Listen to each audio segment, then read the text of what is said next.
প্রতিবন্ধীদেরও আছে অপার প্রাণশক্তি, যা দিয়ে তারা জয় করে নিতে পারে বিশ্বকে। বিশেষ ক্ষমতা সম্পন্ন এসব মানুষের আঁকা ছবি ও নাটক নিয়ে ঢাকায় শিল্পকলা একাডেমিতে শুরু হলো প্রথম আন্তর্জাতিক প্রতিবন্ধী শিল্প উৎসব।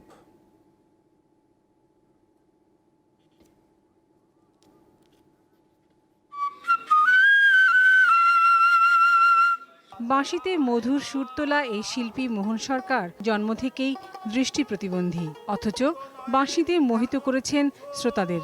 দোতরা বাজায় গান গাই, মূলত এই গান গাই আমি উপার্জন করি। গান শোনাইয়া মানুষকে খুশি করবার চেষ্টা করি। একটি দুর্ঘটনায় 2 চোখ হারান সাইফুল ইসলাম, কিন্তু দমে যাননি তিনি। ব্রেইল পদ্ধতিতে লেখাপড়া করে এখন স্বাবলম্বী। পড়াশোনা ছাড়াও আরও নানান দিকে তার আগ্রহ।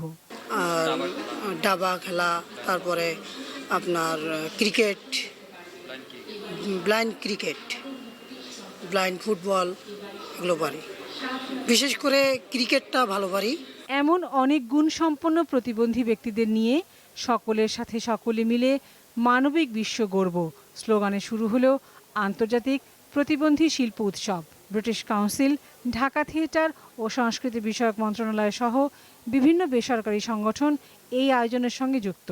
আমরা এখানে এক্সিবিশন করছি, এখানে নাট্য উৎসব করছি, এখানে সেমিনার করছি, এখানে প্রতিবন্ধীদের নিয়ে তৈরি চলচ্চিত্র উৎসব করছি এবং বহিরাঙ্গনে মাঠে আমরা একটা হ্যান্ডিক্রাফটস বা হস্তশিল্প এবং খাদ্যের একটি মেলা করছি। এখানে এসে মানুষের অনেক ভালো লাগবে। এদের শিল্পকর্ম থেকে অনেক কিছু শেখার আছে। আমি এখানে এসে আপ্লুত।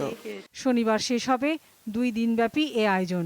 উৎসবের বিকেলে থাকছে নাটক প্রদর্শনী, যেখানে অভিনয় শিল্পী হিসেবে রয়েছেন 8টি বিভাগের প্রতিবন্ধী সহ আরও অনেকে।